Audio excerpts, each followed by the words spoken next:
When I was 15 years old, I attended the YMCA. I was serious about wanting to be a bodybuilder. He looked at me and he said, "You got the potential to have one of the best physiques in the world." You got on that wave and you just continually rode it up. Why did Arnold single you out? Samir won the show, 5'6", 189 pounds. Muhammad Makaway was second, 5 foot nothing, maybe 160, 165 pounds. You got beat by some tiny guys. Sure did. And then Arnold jumps over them and goes, "Hey, you're the guy. You need to do this, that, and the other to beat those little guys." But he said, once you get this down, nobody's gonna be able to beat you. That was Arnold's word to me.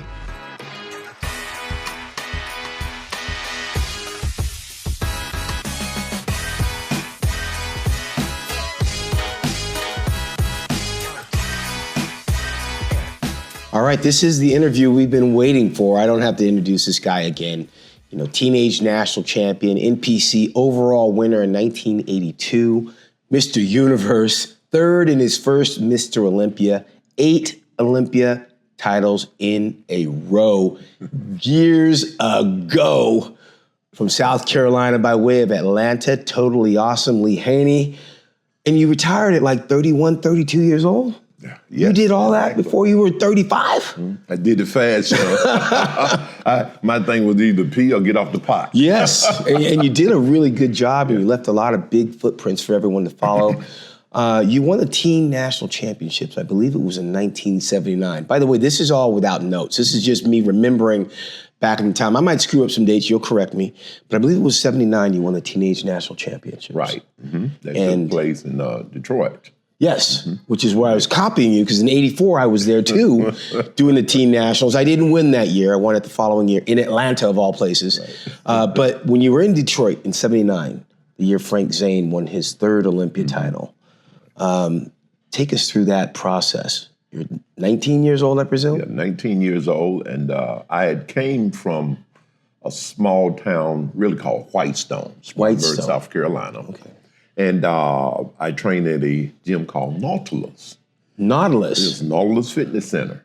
So we had Boyer Coe on, and there's a lot of Nautilus involved. Right. And I got to get some clarity on that with your familiarity of Nautilus. Right, yeah, very familiar with Nautilus equipment created by Arthur Jones. Right. And so there was franchises, I guess you would call them franchises during that time. And a guy named John Langford had one there in Spartanburg, South Carolina. The first we ever heard of something like that. Yeah, how did you wind up in a gym in the first place? Well, you know, when I was, 15 years old, I attended the YMCA. You know, I was serious about wanting to be a bodybuilder.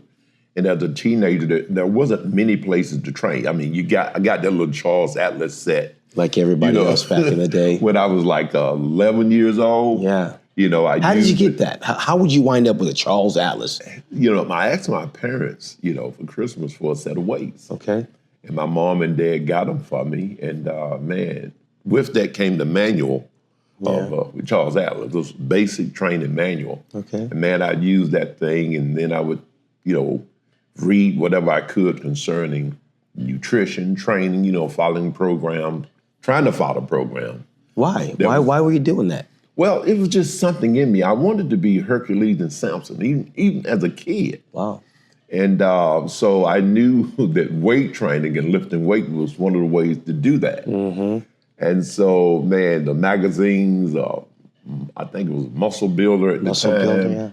And you had Muscle Training Illustrated, Muscle Development, those different ones. And of course, Iron Man was your tutors as far as getting there.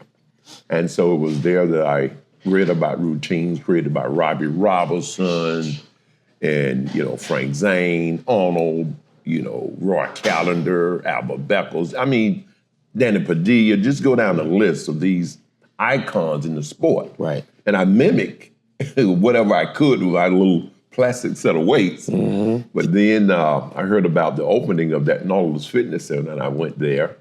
And Mr. Langford, the owner of it, was very gracious. And he saw the fire in me as a kid. He gave me a free membership. Yeah. And I would clean up the gym for him. He gave me extra, like, I think 10, 15, 20 bucks, to clean the gym, gave me a free membership and, discount on all my supplements. So that's sort of where it got started. I had more than enough equipment to. Was this about like accompanying? Was it other sports, football, or? Yeah, I first started in weight training, and then a coach noticed that I had great potential. I was big, even as a youngster. When I was like 15, 16 years old, and matter of fact, I remember walking through the hallways of my junior high school. The coach saw me and said, God, son, you ever thought about football? I said, well, no, not really, because I was totally into the weight training. Yeah. He said, love for you to come out. And I went out and, of course, made the team. And I thought at that point, I thought I was going to be Jim Brown. Yeah, okay. I could do the 40 and 4.3, so I had great speed. I could bench 350. I left a high school record of 350.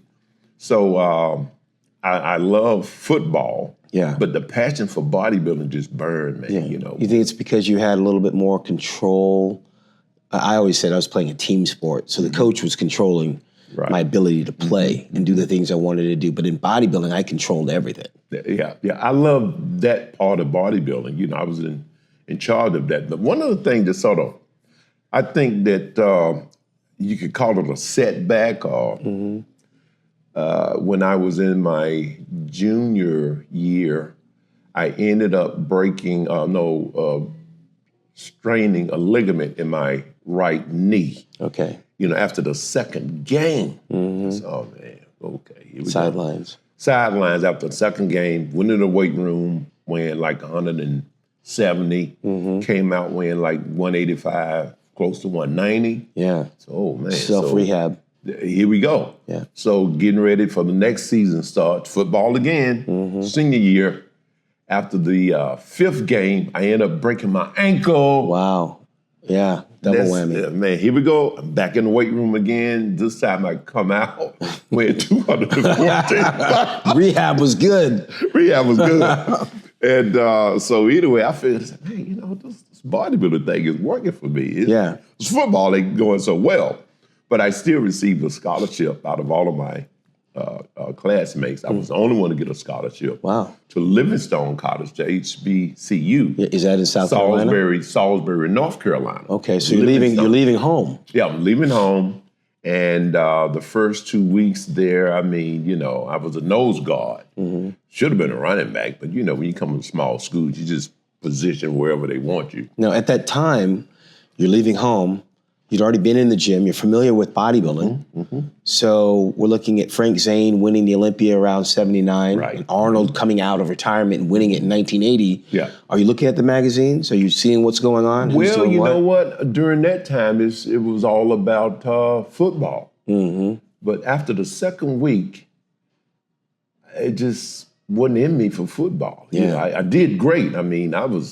I had performed a starting nose guard. I was waxing him. Yeah. In practice. So next thing you know, I went back home, on a little break before the season actually started, or before school actually started. Right. College. And I met with one of my counselors. His name was Mr. James Lambert. And I love that guy today, man. I met with him. I said, well, Mr. Lambert, I really love bodybuilding. I said, but at the same time, my parents can afford to send me to college to get an education. So the scholarship that I'm on is the only thing that I have to further my education. So if I got to do that, then of course I'm going to do that, play football to get my education. But he said to me, but I said, I'd rather bodybuilding. That's what I want to do. He said, well, Lee, if it's the last thing we do, we're going to get you some money for college. And he made some phone calls, and I was able to receive what is called a Basic Education Opportunity Grant. Yeah, but what were you going to do in college? What were you going to do? Were you trying to be a doctor? Well, I have a degree in juvenile corrections. Okay. Law enforcement, juvenile corrections. And so I was able to forego the football scholarship and return back home and enroll in Spartanburg Methodist College. Okay. Where I got my degree there, my associate's degree in juvenile corrections. Okay, that's not the bodybuilding capital. So how do you stay in bodybuilding while doing all that? There was a gym on campus. Okay. There was a time I got to Livingstone. First thing I did, man, I went to the weight room and of course stuff was broken and I brought wrenches, a tool set, and repaired the doggone weight room myself. Yeah. You know, that's how passionate I was about it. So then having the chance to return back to my hometown, to Spartanburg Methodist College, where it's located, I was able to go right back to the Nautilus Fitness Center and to the YMCA there. And I never will forget, it was a guy in my life when I was 15, 16 at the YMCA, and he looked at me and he said, young man, he was an old-time bodybuilder. He said, you got the potential to have one of the best physiques in the world. You could be one of the best bodybuilders. And I'm just looking at him. He said, yeah, that's right. And so when I was getting ready to leave to play football, he said, I wish you all the best. He said, but I still think bodybuilding is your thing. Yeah. So when I returned back, man, he was just overjoyed that I was back in the gym, back in the YMCA. And so anyway, I was where I was supposed to be. Yeah. And I trained my tail off, you know, and Spartanburg Methodist raised funds for me, along with Nautilus and all the awesome people there, members, other guys that wished me well, paid for my ticket, my hotel flight, all of that. And was this when you first met Jim Mannion in 1979 Teen Nationals? Yeah, 1979. By the way, that was the first Teen Nationals for the NPC. Yeah. I think it was. Yeah, I met Jim. I think that was the AAU at that time. Okay. It was the AAU. You won the AAU Nationals? I thought it was the NPC Nationals you won. Well, I won the NPC Nationals, but the National teenage, Championships, correct. The teenage was Right. the AAU 1979 Gotcha. Teenage Okay. Nationals. Yeah. And so that was when I first met Mr. Mannion during that time. You won the very first NPC National title. And Junior Nationals. And the Junior Nationals. So the Junior right before. and the Nationals That's was right. the first. So you were the first on both of those. 1982. But 1979, I won the Teenage America. Right. And that was called the America, because I won the Teen Nationals NPC. You won the Teen America AAU. Two different things. Two different deals. Yeah. So it was at that time, man, after winning that, I said, man, you know, maybe I'm on to something here, you know? You were. I mean, I because... looked at all the other guys who had won it, went on to become great champions. Do you remember any of the guys you beat in the teenage? Because I'm still friends with some of the guys in the teenage. Anybody go anywhere? I remember a guy named John Brown. He won the short division. That's not my John Brown. Yeah. It's a different. Okay. It was different. Everybody's named John Brown. That's why he changed his kid's last name to St. Brown. Yeah. And so then there was a guy named Fulda. Andy Lopadoti. He was there, But he didn't go anywhere, did he? Or did I don't really remember any of those guys. Let's fast forward at it. that time. You went to the 82 National Championships, which is where the world found out who you were. Because you won the AAU, smaller division, not global. But in the NPC Nationals, where you opened the floodgates. Right. And you stood there with Matt Mendenhall, Yeah, 1 and 2. It could have went either way. Yeah. If it had gone Matt Mendenhall's way, do we still have a Lee Haney? But you beat a prime Matt Mendenhall. Yes. Were you aware of his presence going into that show? 1982? Yeah, you saw your competition there. Yeah. That was extremely impressive. Did you know him before that or no? No. Have you seen him? Never seen him. I mean, and the weird thing, nobody ever saw me. Yeah, that's right. You know, I came like out of nowhere. Yeah. You know, I never will forget this. I was bagging groceries at a grocery store, you know, and to make money as I was in college. And so, and I'm talking about the Teenage American now. So I talked to this gentleman that generally I take his groceries out on Saturdays, you know, I was a bag boy. Yeah. Talking about bag boys. And so I was telling him I'm on the way to the Teenage American. He said, well, you know what? Don't get your hopes up too high. What? Because you got to look at people like California is bigger, New York is bigger. They got all that extra PR behind them. So I wouldn't want to see you get your feelings hurt. Yeah. This guy sits, you know, it was shocking to me because what I've always heard from the guys at the gym, from my dad, my mom, you can accomplish anything you want to. You put your mind to it. Right. Then nobody's better than you. Right. You just got to put in the work. Right. And so when he said that, it wasn't like, oh man, you worked harder. I was like, lost his friggin' mind. And I won that Teenage America, brought that 4-foot tall trophy back. Yeah, they're big. Put it in the grocery store in the window of the grocery store. He saw it and he walked up to me and said, "You know what, son? You believed in yourself." Yeah. I said, "Yes, sir, I did." Was there anyone where you were? Like, I had bodybuilders all around me that wanted to bodybuild. Were there people around you? You had Joe Means. Joe Means was a legend in South Carolina. He was the world's most, I think the USA, I think world's most muscular man. Yeah. Several different times. Then we had people like Phil Outlaw. He was the NPC chairman. As a matter of fact, Phil won the over 40 class at the I think it was at the Mr. America that year. He's from South Carolina. Yeah. So we had a lot of great bodybuilders from South Carolina already. Right. Okay. And I had a chance to get to see them, be around them. But you opened the door, because in '82, when you won that show, I mean, like literally you're climbing the ladder because you had the universe right after. Yeah. Like, how was it a couple of weeks? Yeah. Yeah, a couple of weeks later. Where was that show in 1982? That show was in Belgium. So now you're leaving the country for the first little country guy. Yeah, man. What do your family think? You're getting a pass. You had to get a passport. I'm going to Belgium for bodybuilding. What did the family think? Oh, man, they didn't know what to think, Yeah. because we're from a tiny little place called Whitestone. Yeah. Little tiny place outside of Spartanburg. So, but You're barely 21. Yeah, barely 21. So they sort of got a feel about it after I won the Teenage America. Right. So, okay, what's this kid doing? Because my dad, when I was foregoing the football scholarship to get into the bodybuilding, he said, "Son, can you make any money doing this stuff?" Lots of questions. Yeah, they want to know if you can make some money. Yeah. And Shirley, who is my wife now for 43 years, beautiful lady, she helped pay my entry fee to the Teenage America. She did. She worked as a page at the library, so she's been an integral part of my journey this whole time. She was my second grade sweetheart. Yeah. Well, a lot of people go through setbacks. Yeah. But you got on that wave and you just continually rode it up. It's weird, Shawn. I was always a realist. In 1982, after, let's say 1980, but many people don't know this, I ended up having to have surgery on my wrist here. I had to develop a ganglion cyst. Okay. And at the same time, me and one of my buddies we went to college together, and we decided we wanted to open our own gym. So my parents gave me $5,000. They had to borrow the money to get $5,000. His parents did the same thing. We opened up what was called the Olympian Fitness Center.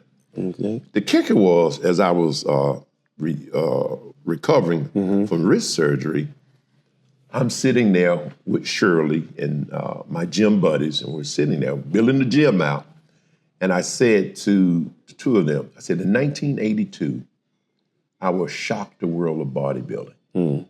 I said that with no joking, no laughter. I said, I will shock the world of bodybuilding in 1982. I was always a realist, and I worked towards that. And in 1982, I won the Atlantic USA, which qualified me for the first NPC Junior Nationals. Won that one the first time around. And after that, a few months later was the NPC Nationals, 1982. Won that the first time around. When you were winning those, had you heard of Roy Littlemeyer or John Brown or any of the other guys on the West Coast doing the business at that time? I saw him in the magazine. Yeah, saw him in the magazine. They were coming up with you. But that was nothing I ever feared or thought about. Or compared to. Like where I was, it was just me. Yeah. I didn't have no point of reference other than the magazine and trying to make myself better. And then 2 weeks later, after the NPC Nationals, I won the IFBB World Championship. So the world didn't know Lee Haney until I was on top of the world. Yeah, well, what is that like? Because this is 1982. Yeah. Arnold had already won the 80 Olympia, controversially. Did you hear about that? Oh, yeah. I remember that. Did you agree with that decision? I thought he was off, but I thought he was still going to win. Yeah, I thought he was off. When it comes to symmetry, balance, when I, as a youngster, was taught that bodybuilding should look like Robbie or should look like Sergio, should look like, Frank Zane, Danny Padilla, balance and everything. And so when I saw that, I didn't agree with the outcome of it. So what did you think the outcome should have been? You thought Dickerson should have won? Warrior, Mincer? Chris looked great. Mincer looked incredible.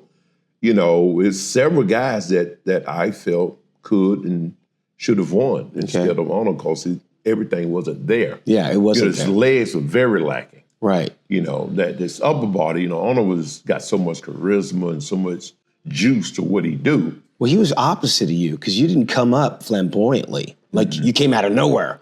Yeah. Arnold left his country and there was only one. Like he set all the footprints. But here you are in 82, American national title, universe title. Yeah. Now it's Olympia time. Right. Or was it? You went to New York? Something I remember after winning the IFBB World Championship, Oscar State. You remember Oscar State, yes. He approached me and said, well, Lee, you have an invite to come to compete at Olympia this year. And he asked me if I wanted to do that. And I said, nah, I don't. I said, not ready. I want to go home. I need some food. I'm tired. 1982, the Atlantic USA, the Junior Nationals, the NPC National, the IB World, that was 4 shows. I said I would shock the world of bodybuilding in 1982, and guess what? I did. Yes, that set the tone. So that set the tone. So I knew I wanted to get back home, get some rest, get some food.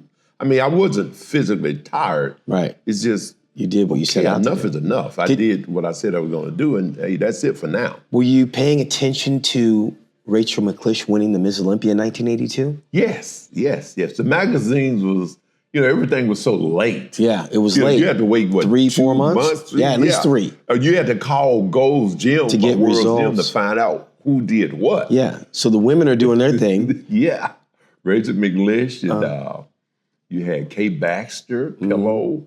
The pioneers of bodybuilding there, Sandra. Carla was coming in, Carla Dunlap. Yeah, Carla Dunlap, Carla changed the game with her presentation. Well, it takes us to 1983 because that's when you did the first Olympia. The first Olympia, yeah. And going into that show, you obviously knew who you were competing against at this time because it's the Olympia, you know all the players. Right.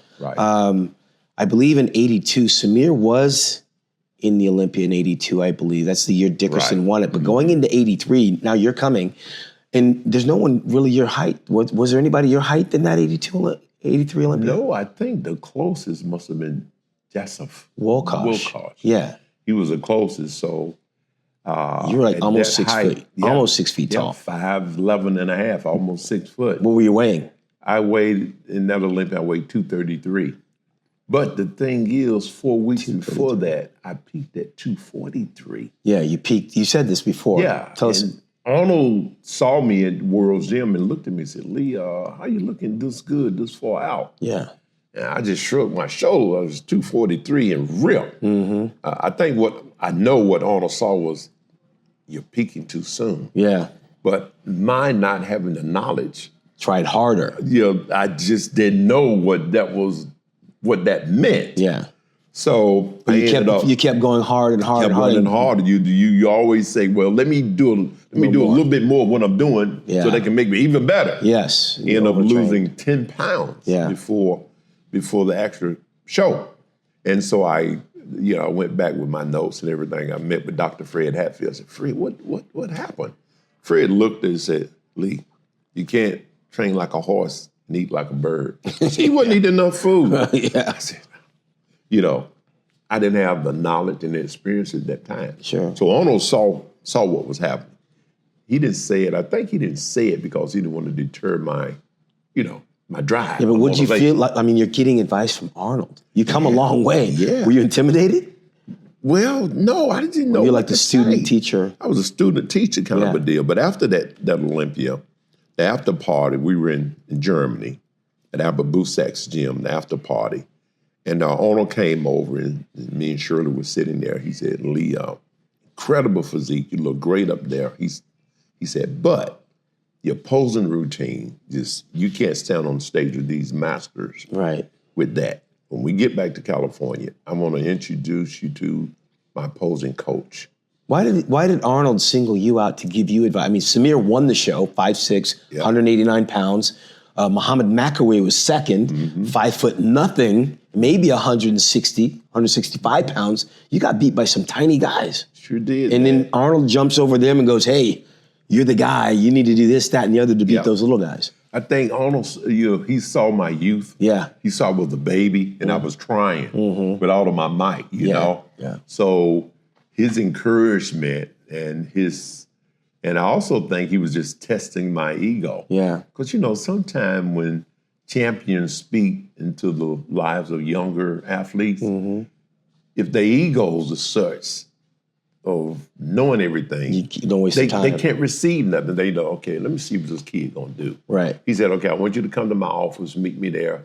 Coach, I'm gonna introduce you, and then the rest is up to you. That's powerful, though. That's Arnold Schwarzenegger. Arnold said that. Yeah. So, but he said, once you get this down, nobody's gonna be able to beat you. That was Arnold's word to me. I was there. I humbled myself and got there. I didn't never let an ego get in my way. If somebody like Arnold said something to me, or Robbie, I was always listening. Yeah, and this is early in your career. Early, man. It makes a difference. These guys been there, done that, and I was a baby. Yeah. So I really appreciate that and learned a lot. That's why I try to pass on to this new generation. These guys don't listen to it. To give some context, that's when I started lifting weights, 1983. So I'm watching. Wow. You're getting this information from Arnold. I'm looking at the results in the magazines. You're third, and I'm watching Muhammad Makaway beat you, and also Samir, who's my size. Right. And then in '84, I'm graduating high school. I got a year under my belt. I'm a sponge. I'm watching, I'm reading, I'm looking. And of course, you won your first Olympia that year in 1984. I graduated high school. Yeah. Wow. And I thought, now you're going to be the next Arnold. Just briefly. Yeah. Very fleeting, because who's going to beat you? And no one did for 8 years. You were 22 maybe when you won, and you got the formula right from Arnold. Did you think you knew everything in 1984 when you actually came to Power? You are the best bodybuilder on the planet. Well, I tell you what, man, what I had learned from Dr. Fred Hatfield, I spent a lot of time with Fred. Although he comes from the world of powerlifting, his scientific approach to nutrition and how the body works was absolutely, I never heard anyone speak on that level. Did you find him, or did he find you? Well, Fred was, he was the editor of the magazines. Okay. I was looking for Fred. Yeah. And of course, he was there at the Weider Center, and I was always there at the Weider Center, And he would spend hours with me, just teaching and going over various things with me with prep. I never did that with Robbie or any other professional athlete. Is this in the gym, or is this in the gym, or no? This is in the office. Office. So this is all between Fred the ears. showed me that, carb depletion and carb loading. I learned that science from Fred, and that was the science I took into not the '83 because we hadn't had the conversation. Right. But after my shortcomings and losing that 10 pounds, I met with Fred, sat down, he went over everything. Then he showed me and explained to me the science of what I needed to do to prepare for the 84 Olympia. Yeah. I did it, carb depleted, carb loaded, ate more food. Matter of fact, I was eating somewhere around 4,700 calories. As my weight started to drop, because, let's say your metabolic rate, 16 weeks from a show is different than it is 8 weeks 100%. from a show. Yes. Then 4 weeks is different. Yeah. So if you don't watch the scale and watch the fullness of the physique during that time, am I flat, am I full, then you could miss it. So I watched that very close, and as my physique starting to flatten a little, as the week progressed close to the show, I would increase the calories, fill me out again. Then I would increase it some more. Yeah. Ended up on roughly around 4,700 calories. You gave the body what it was. Gave the body what it needed. Yeah. Because it's easy to overtrain, it's overdiet, overthink. That's right. So you can overthink. Do you attribute a lot of your success to what you did not in the gym, which is where we do all our work, right, but between the pages of Dr. Hatfield and the cerebral stuff? That's what catapulted you to victory. That's right. And then, during that era, with the IFBB being worldwide and all over the place, and different countries, affiliates, as everything was it was a world that being Weider had created. that telephone would ring and say, okay, Lee, we need you in Germany. Yeah. We need you in Italy. We need you. You're an ambassador. So you had to stay in good shape. Yeah, I so never you didn't saw let you yourself out. get fat in all season. Right. You know, it was always on. Yeah. You showed up, you had to look good when you presented yourself. Yeah. So that was another tool that kept my physique and all the physiques during that era within striking distance. Yeah, guys didn't bulk up 50, 60 pounds all that over. bulk mean get fat. Yeah, I remember I had to guest post for Kevin Levrone on a 2-week notice. I was so fat. I was off season, it was like in May. My show was not until September. And it killed me to have to go out there and actually pose knowing I wasn't ready for a picture to be taken. Thank God they didn't have cell phones back then. But you won the Olympia in the year of I think it was the 84 Olympics. Right. LA Olympics, I think it was. Yeah. Michael Jackson was just tearing it up back. He was ripping up the charts back then. But now you've won it. You're at the top of your game. You have that Olympia trophy. You got the medal around your neck. I mean, there's nowhere to go but down. Yeah. But you lasted another 7 consecutive Olympias. Any injuries? No injuries. No injuries. You were young. I mean, this is all your 20s. Yeah.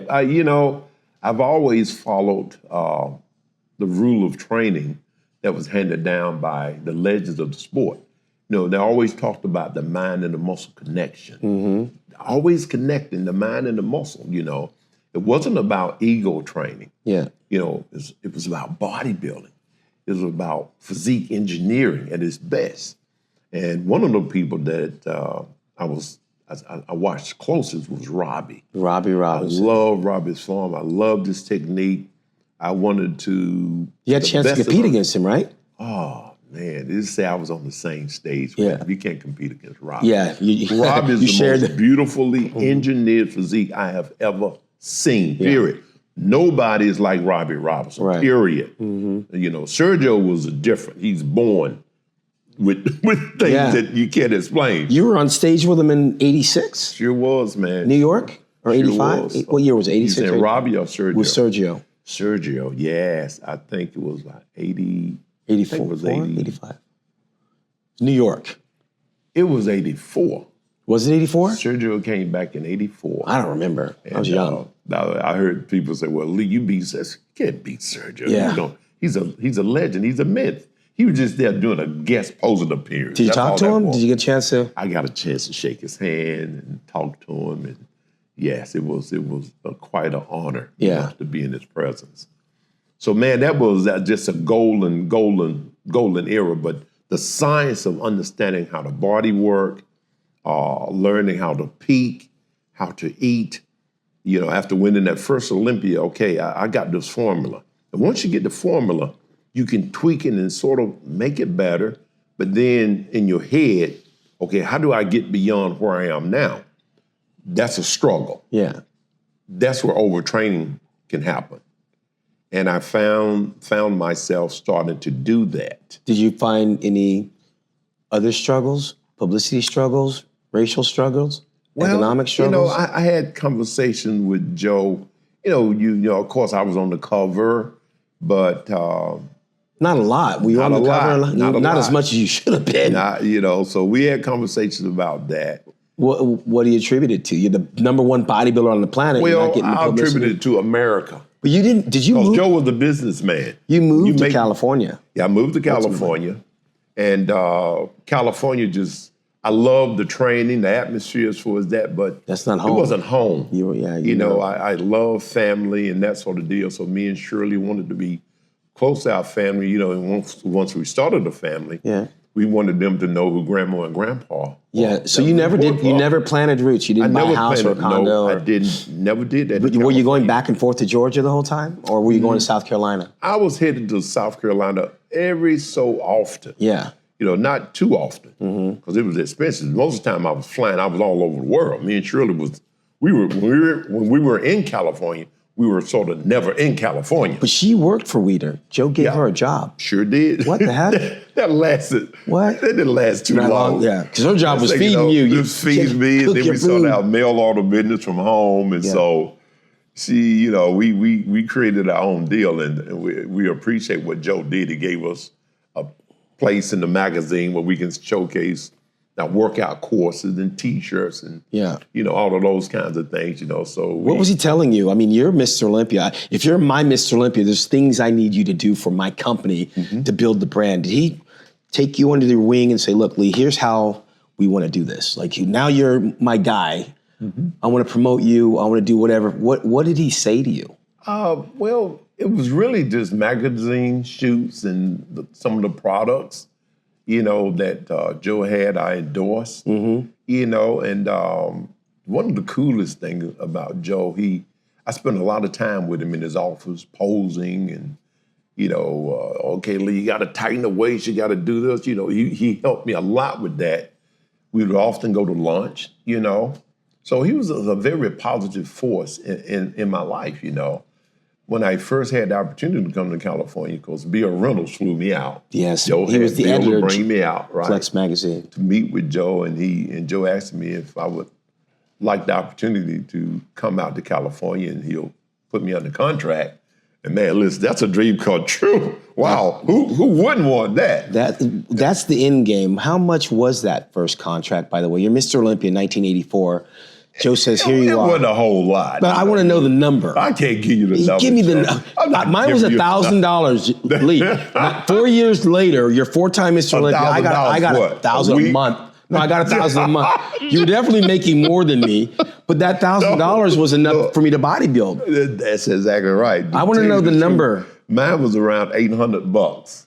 $800? Yeah. A month? Yeah.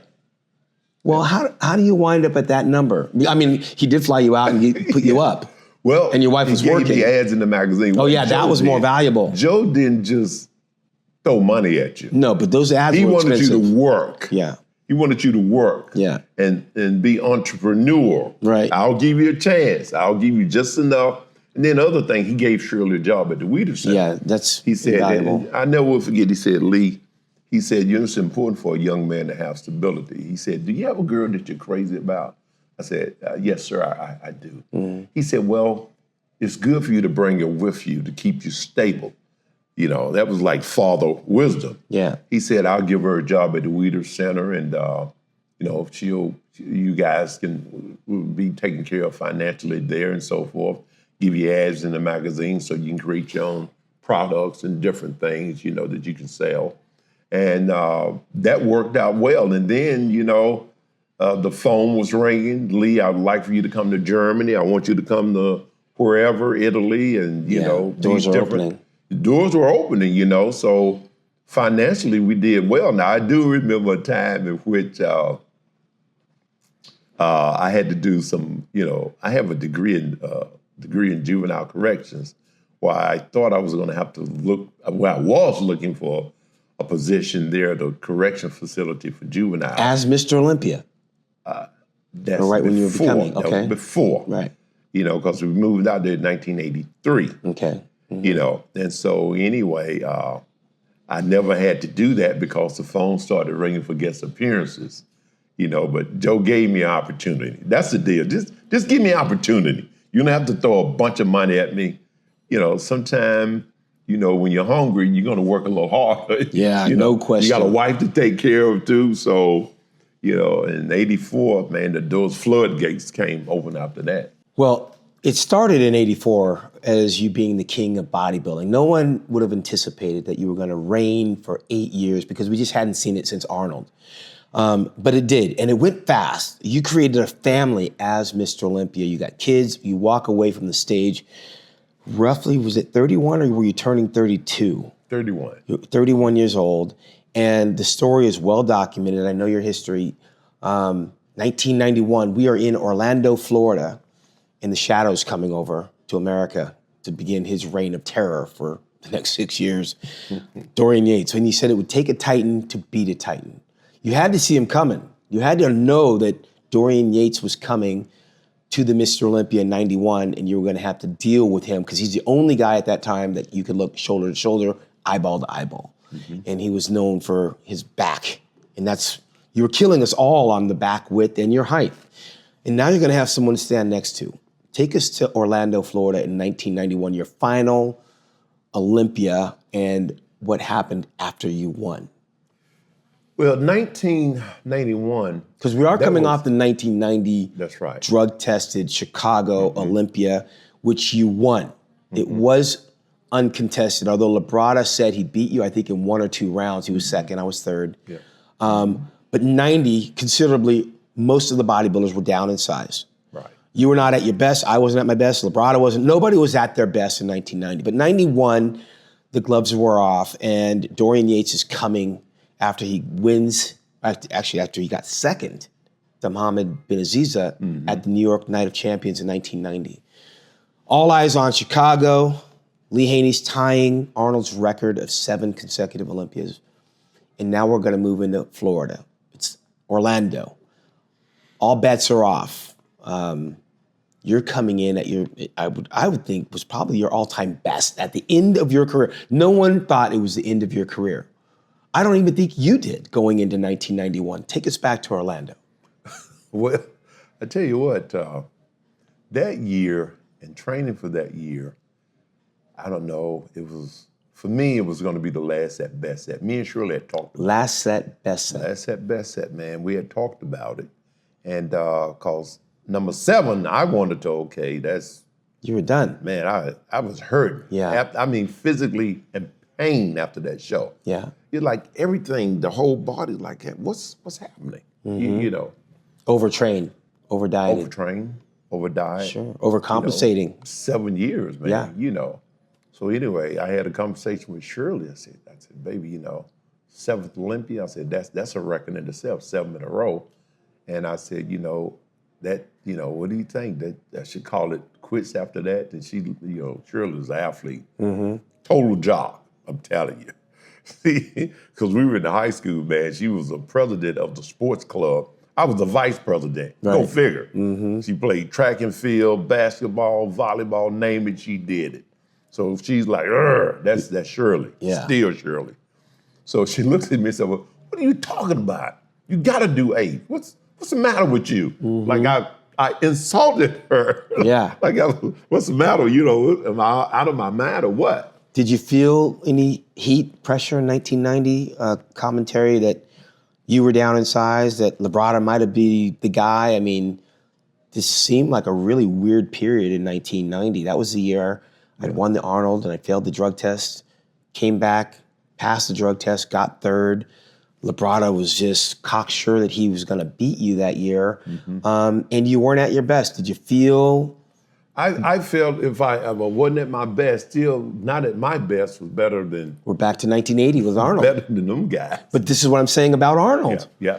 I said that about Arnold in 1980, but you're still of the opinion that he should have gotten beat. I thought Arnold was not at his best, but he had the attributes.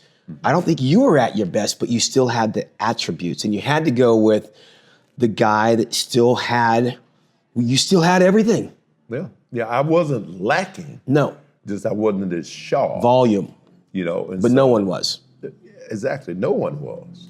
So, but anyway, going into 91, the body recovered. I recovered, you know, I detoxed my body, gave it about 4 weeks of total rest. And it rebounded. I mean, I was only 31. Yeah, I know. And the rebound, so I'm still young. It's not like these guys now, they're competing at the age of 40. Right. And 41, and so, okay, your natural growth hormone levels. Peaked. Your natural T levels, peaked. They're not the same. They've already peaked. Right. So, you know, so for me being 31, I'm still in my prime. Yeah. You know, so when I decided to hit that the last Olympia in 91, the body was ready to go. It was ready to go for food. It was ready to go for training. All of those things. How much you weigh? Boom. That last Olympia, I weighed 254 pounds. What did you go up to that year? What off season did you were close, like 260? No, I went, about 260. That's crazy that you trained that close to competition weight. Yeah, that phone was ringing. Yeah, you're busy. I was doing guest appearances, and I found that if you stayed in striking distance, you didn't have to eat green beans and tuna fish. You know, I never did that kind of craziness because I never got fed fat. Your body, yeah. I fed the body. So, and then the other thing that I did too, my training system which during Robbie's and Arnold's day, they use more of a straight 6. Yeah.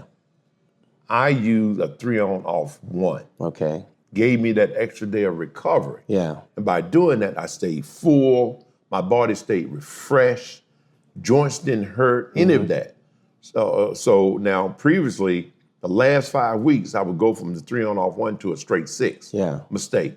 I should have always stayed on the 3-on-off 1 because I was never a fat boy. When you do that, you always have a different day off, by the way, every week. Exactly. As you move around. I mean, you have a Monday off, you have a Wednesday off. Exactly. But what you didn't take off is, I mean, you're a God-fearing churchgoer. Like you're religiously in church and guided by the Spirit. Yeah, yeah. This is not a sport that's known for that. Right, yeah. And how was that correction for you to maintain that type of discipline as a bodybuilder and drag a wife through all of that? We know that bodybuilding itself is complicated. Right. Traveling the world, passing the passport, raising kids, bodybuilding, me, yet here you are with this balance in your life that most bodybuilders don't have. I've always looked at bodybuilding as my job. It wasn't my idol. Okay. Some people look at it as an idol. They worship bodybuilding. Easy to do. Easy to do, man. You know, hey, I go to work hard, do great, I get a bonus. Okay. That's why I looked at it. Yeah. But once I leave the gym, I'm home, I'm a dad, I'm a husband, I was all of those things. You know, and that always helped me balance. I knew the mission that God has called me to. And it wasn't to worship bodybuilding. But, you know, in 1982, I said, here, me and Shirley, my buddies at the gym, I said, you know, if I don't win the NPC Nationals the first time around, I've always been a realist. Yeah. Then I'm going to either go into professional wrestling or I'm going to join the Marines. Right. One of the two. Yeah, it was make it or break it. I wasn't like, I'm going to keep trying and trying. You either got it or you don't. Well, that'll take me to Matt. That was me. That's different from other people. You know, that was just my mindset. Was that Matt Mendenhall, you think? Because he was there. He was this close to taking you out. Matt was lazy. He hung around so long. He's lazy. He was lazy. Yeah. I love Matt, the most gifted genetic physique that I've seen other than that of Sergio. Yeah. But I mean, I've trained a couple of times and Matt only a couple of times too. Wasn't hungry enough. He was lazy. What about? Let's do this, Matt. Well, I don't think I want to do that, Matt. Oh no, he was that kind of guy. Yeah. He was so gifted. He didn't have to work for it. He didn't have to work for nothing. He wasn't hungry. He reminded me of Sylvester Stallone in Rocky when he fought Clubber Lang. Yeah. Remember he was on silk sheets and had all the money and had all the looks and it came easy. And Mr. T was like, I've had my experiences have taken me beyond bodybuilding.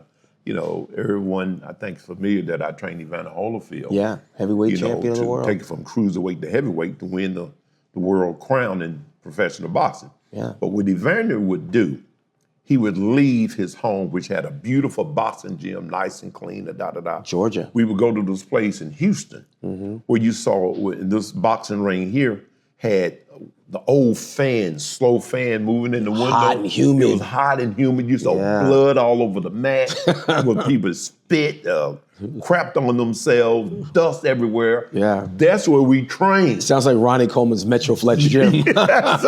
With Brian Dobson. That's where we trained. So that element of that hardcoreism, that I got to make itism. No going back. Matt didn't come from that cloth. Matt was not cut from that. That's the whole mindset. Yeah. What about Bob Paris? As beautiful as he was, I thought he was beautiful. Yeah, Bob was. He was right there with you, man. Bob was a reincarnation, if you ask me, of Steve Reeves. Yeah, he looked just like Steve. He was right on your heels. He was the '83 national champion. He sure was. I think, and one of the things that Arnold told me, he said, Lee, look, when it comes to posing, I think the presentation is everything. Yeah.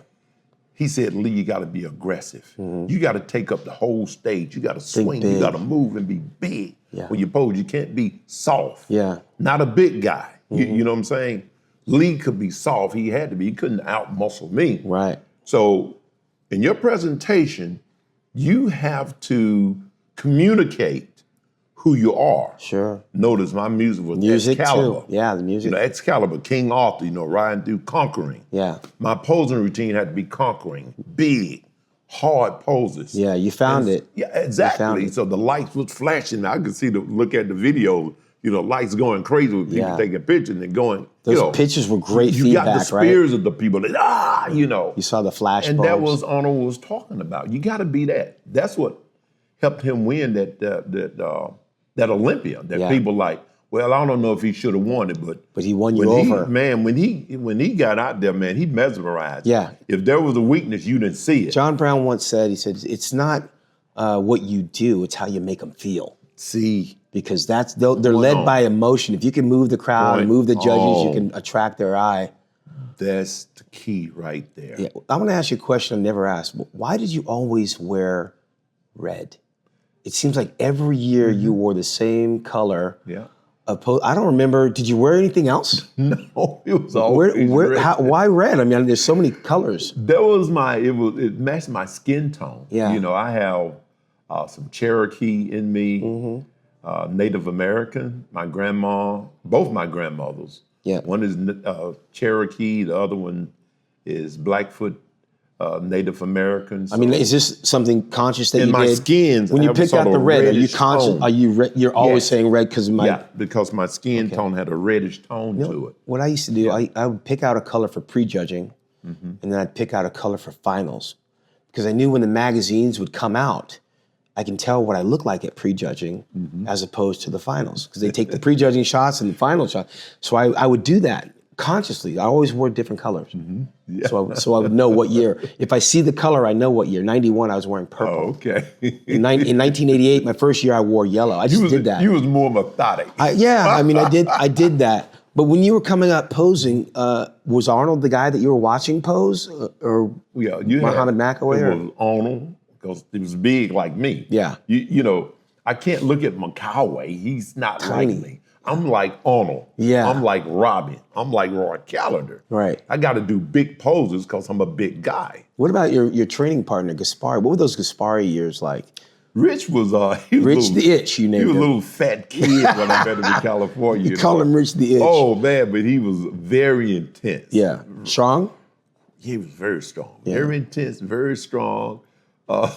Rich was like a no-nonsense guy. Yeah. Man, he was mean in the gym sometimes. You look forward to training with him? I did. Or beating him? Was he a sparring partner or a training partner? There's a difference. He was a training partner. Okay. He was a training partner, He pushed me, I pushed him, and we had a lot of great workouts together. I remember there was one time he asked me to pick up a 100-pound dumbbell and hand it to him. I said, "You picking it up? You hand it to your own self." "No, you're pissing me off." I said, "Well, good." Yeah. After the workout, he said, "Man, that's the best workout I've had." That's how Rich was. Very intense, man.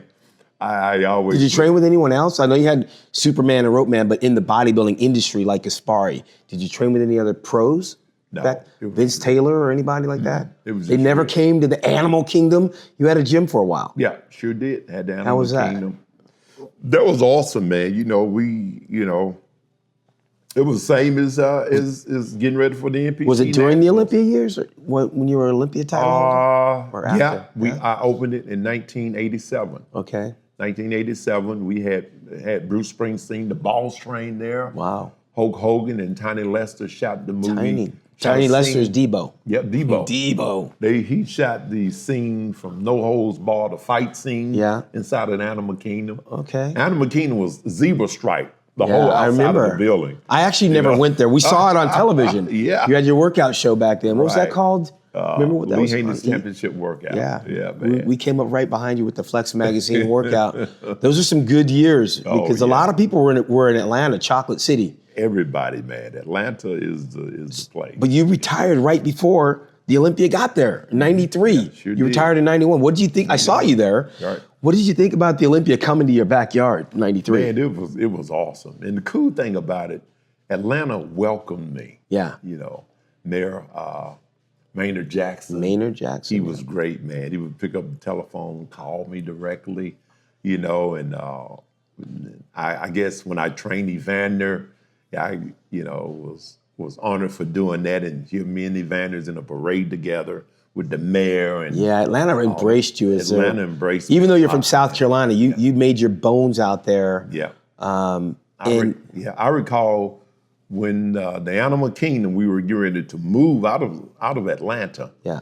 Because, having the gyms inside of cities just is not conducive to rent. You got to pay a lot of money. Yeah, you're downtown. And Mayor Maynard Jackson heard that I was looking at move out of the city, and he called me and said, Lee, we want you in the city of Atlanta. We want you to stay here. It means a lot to us.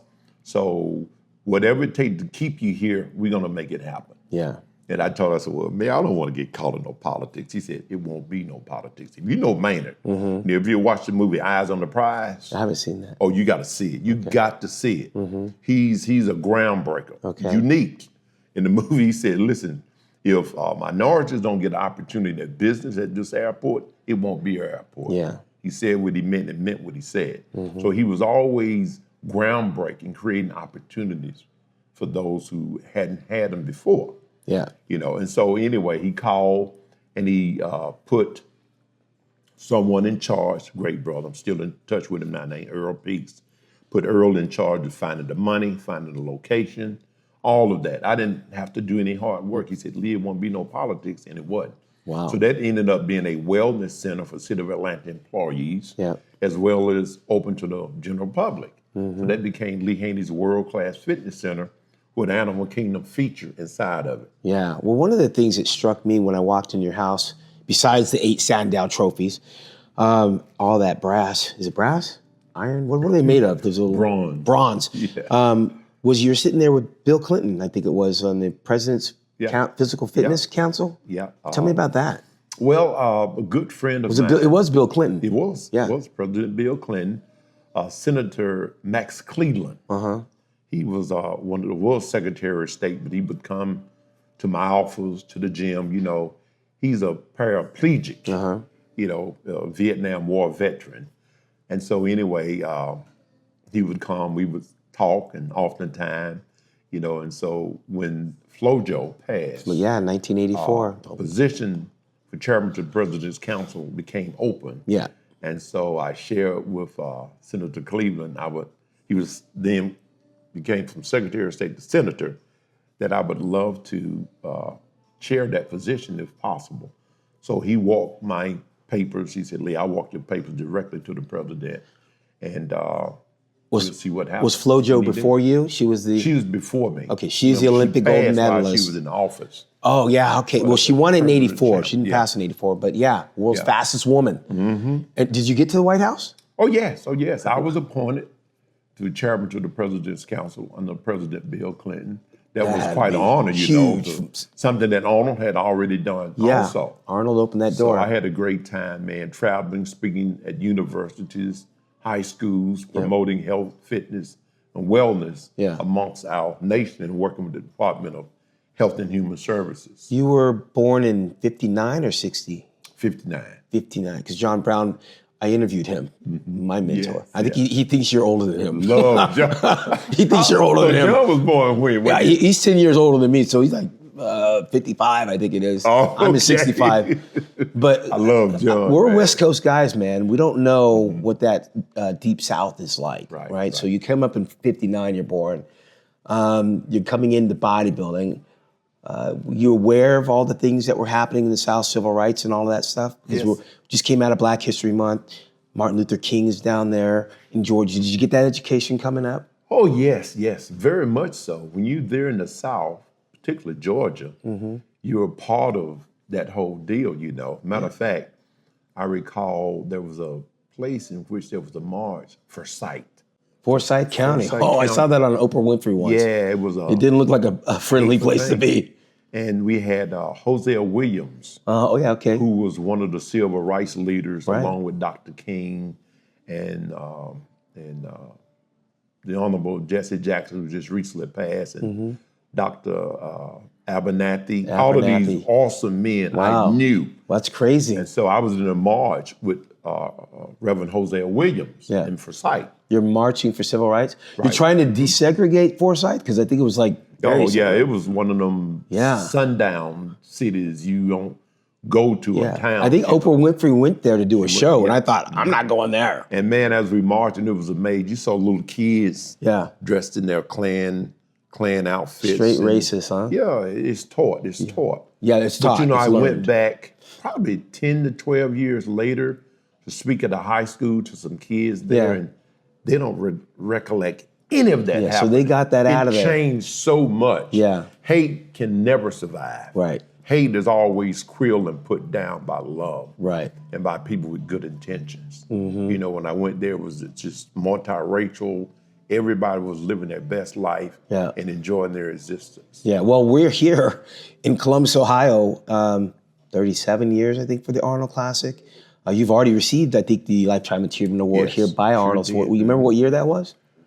It was so long ago. Yeah, it was a while ago. Mr. Jim Lorenmar was there. And you got so much under your belt at such a young age, man. It is. It's amazing that at the age of 31, I had traveled the world over 30 different countries. Yeah, and you're still doing it. Still doing it, So I'm amazed at what bodybuilding has done for me. Yeah. I'm amazed at the favor that God has placed upon my life. It just goes to show, there's a scripture in the Bible that says, your gift will make room for you and bring you before great men. So my gift of bodybuilding has made room for me, and being appointed to chairman to the President's Council, recognitions from different cities, keys to the cities, all of these different accolades. And I've been able to take care of my family. And to the best of my ability, I use my gifts and my talent to impact the world for good. You got 2 kids. I got 2 beautiful Josh, kids. and you named your firstborn Olympia. Yeah. Olympia, we will never forget that. Right. While you were competing, you had these 2 kids. Now you got grandkids. And you have another on the way. Another one on the way. You're coming full circle. Yeah, 6 grandkids. I got 2 grandsons. Joseph will be here in May. He's coming. He's in the oven. 2. Then I got Jensen, 5. Jolie is 7. Yara, 2. Essa, 9 months old. Reagan, 13 years old. Yeah. I got a whole crew, 5 girls and 2 boys. Well, at least you got the boys to carry the name. Exactly. I got a P partner. But you've moved. You haven't moved too far away from center, because now you're doing your own promotion. You're not working for a federation. You got the Lee Haney Games going on. It's evolved and it's changed. Just tell us a little bit about that. Yeah, I'm super excited about the games. The games were started as a way of raising funds for what I have called Haney's Harvest House. It's a mentoring program. It's a 501c3 in which we have a program called Raising a Modern Day Knight, whereby we mentor young boys on the characteristics of authentic manhood. Is this over the course of a weekend, or is this a course? No, man, it's a course. It's a whole year deal. Okay. See, a lot of the kids that came through the program, 8, 7 years old, now they're grown men with their own families. Yeah. And so we've established these programs at various churches. Okay. And we have men that come together and organize. So we have the written program already. Yeah, it's a mentorship. It's a mentorship. Yes. Stewardship, servanthood, perseverance, obedience, all of the different things with a biblical connotation is connected in there. Okay. So where do the games come in? The games is a fundraiser. Okay. So we take funds that we raise for the Lee Haney Games and we feed it into Haney's Harvest House mentoring program. Okay. So the games is a combination of course, we have bodybuilding for the guys, physiques and all that. We have the ladies divisions, just as the organizations do. Sure. Then we also have something called the Fit Kid. Yeah. Where the little kids, like from 5 years old up to about 12, compete. Then we got the teenagers from 13, the Teen Challenge, where they flip tires, push trucks, where schools are told to bring, encouraged to bring teams of like 8 to 12. Okay. Well, 4 push a truck, 4 flip tires, 4 bench press, and then 4 would do chin-ups. Right. And they win prizes going back to the athletic department. Oh, great. Yeah. So we do all of that, man. This year we got arm wrestling happening. We have the grip strength deal going on. You changed the date. We got the deadlift. When is it? This year is going to be July the 18th. In Atlanta. The World International Conference Center, the GICC. Is that downtown? No, it's right there at the airport. Okay. Matter of fact, you don't even have to get a car. Oh, nice. Okay. Time you land, you can take a train right into the hotel. Yep. And at the hotel is the facility. It's July what? July the 18th. How do we 2026. How do we find it? Is it a website? Go to LeeHaneyGames.com. LeeHaneyGames.com. With the S on it, LeeHaneyGames.com. And it's obviously something you have to register for if Yeah, you're you going got to to participate. register. We got teenage bodybuilding. I'm very proud of that. You know, we're trying to give structures to these young athletes so they'll have a safe place to compete and know how to compete properly. Because I make it a point to do lives on my Instagram every so often to help them prep. Not just the teenagers, but anyone that's want to get ready for a show. So they can tune in to the official Lee Haney, you know, and learn and get good information. There's no charge for these services that I give. Well, when you watch the bodybuilders today, what advice would you give them today? Like, we're going to see tonight, someone's going to win the Arnold Classic. We've got Hadi Choopan who's won it before. Nick Walker has won this show before. Fitzwater's coming up. Andrew Jack. I mean, what are we looking at? What can we expect from these guys? What do you see? Well, I think the younger athletes have to be careful. Don't get too much information from social media on training. A lot of them are on social media. The reason why I created what is called the International Association of Fitness Science.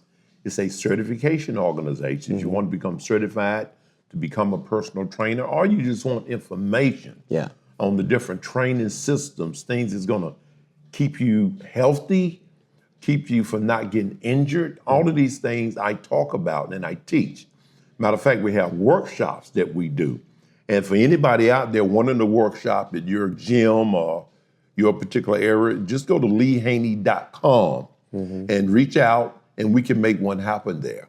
You know, so you get good hands-on teaching. Yeah. But yeah, that's what I try to do. You know, when you see bodybuilding on this level, you got to be realistic too. You know, bodies can't be rushed. Right. You know, take time to train properly, learn nutrition. I met a young man yesterday signing here when we were at the Panada booth, and he said, I want to be Mr. Olympia one day. And I asked him, well, how many calories in 1 gram of protein? And I was amazed he answered it. I like that. But I would have failed that. See? I never knew. See? How many?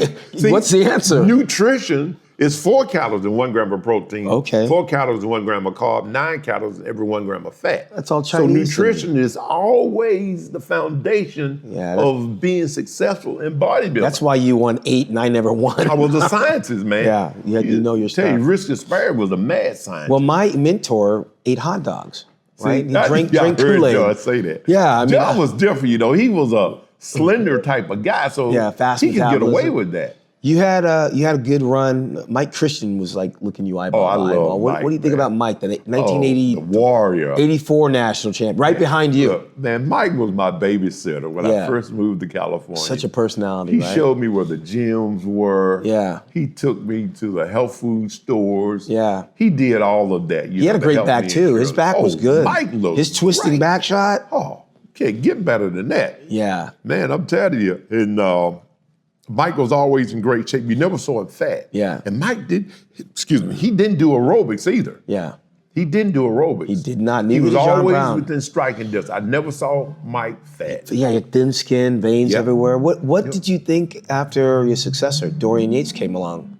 What did you think about bodybuilding? Because now you have a chance to breathe. Yeah. Not only that, but you're commentating. Right. And now Dorian is picking up the scepter and he's opening the doors and now he's changing the game. What do you think about his 6-year run after you retired? Well, you know, I thought, you know, Dorian was, you know, bigger than me. You know, I think the standards of bodybuilding started to change with that. Yeah. Because when we competed, I say you too, the standard was that you had to maintain a small waist, Right.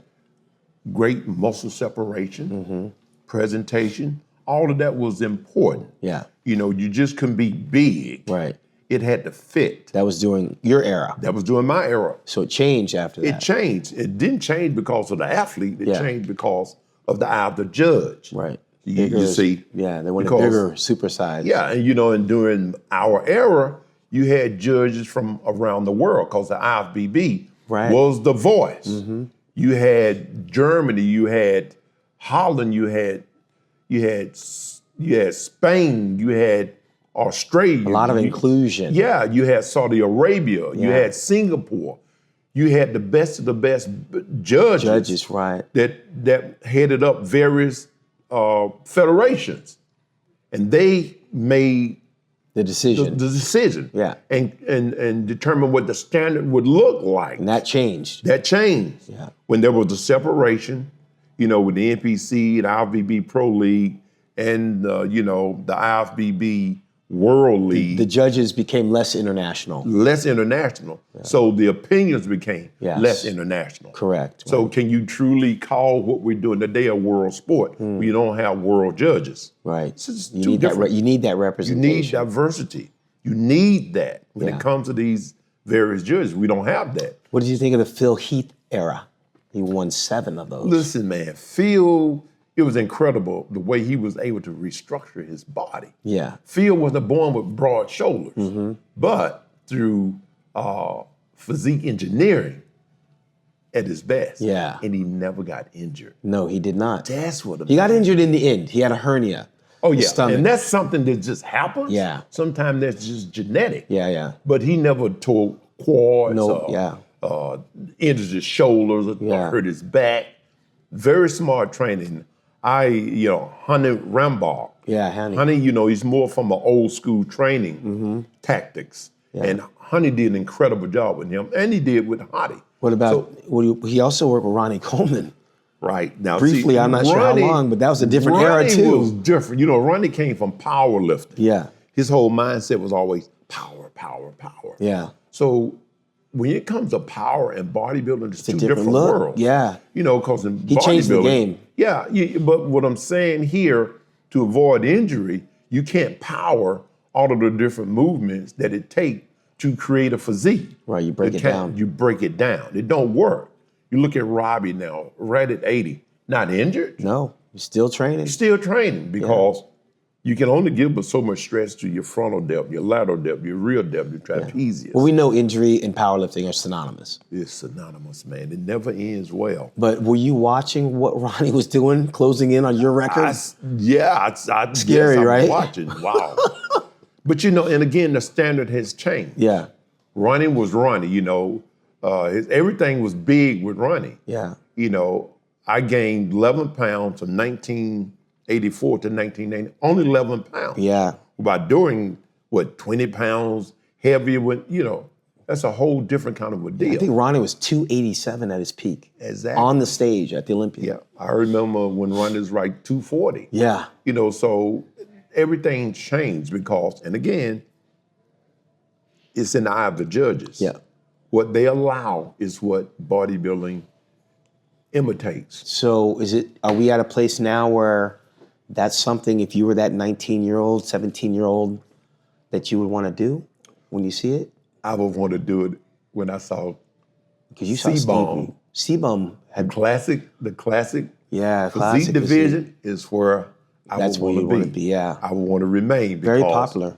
It's something that people love. Mm-hmm. I mean, just look at the popularity of it. How many people lined up to see a C-Bomb? Yeah, versus even the current Mr. It seems like the majority of people would rather have that. It's more realistic. It's more realistic. Even the general public say, I like to look like this. What would you do to improve the game? I mean, 750,000 is a big improvement. 600 for the Olympia, 600,000 for the Olympia. Love the money, but I love the money. It's increasing, and I think, hopefully we'll continue to grow. Yeah. I love what Arnold is doing. Arnold put the gas to the pedal, man. Yeah, he did. he made the guys step up. Woo! That's a good stuff. But at the same time, I would like for the criteria of what a Mr. Olympia should look like to evolve a little more. Evolve a little bit more. Let's say digress a bit. Sometimes change, you got to rattle the change at the top. Change has to come hard. Yeah, it's got to come hard, man. So somebody got to step forward and do something, and I think that's in the eye of the judges. Yeah, you're 66 or 65? 66. So the next 4 years, you'll be 70. Right. Mm-hmm. What's left for you to accomplish in the game? I mean, you're still global. Well, the grandkids. I'm excited about the International Association of Fitness Building Science. your own brand. We're building a more. classic bodybuilding organization. We should launch around the first of the year. Okay. And that criteria that I remember, You're gonna put it back. it's going to be a reset. Yeah. You know. And you know, you got some that say, okay, I want that, and some, but the majority are saying, I want that. Well, you are. So it's just a matter of, you know, getting it together and creating a following and letting the athletes know that it exists. The good thing about it is you can control that narrative. You can get your message out there through social media, through your Lee Haney Games, and being a global ambassador. So it seems like you've done it all. We can go another couple hours here going down memory lane, man, but we thank you for all that you've done. The footprints are big, and I know Josh has the shoes to fill that and carry on the torch for you long after you're gone. Yes.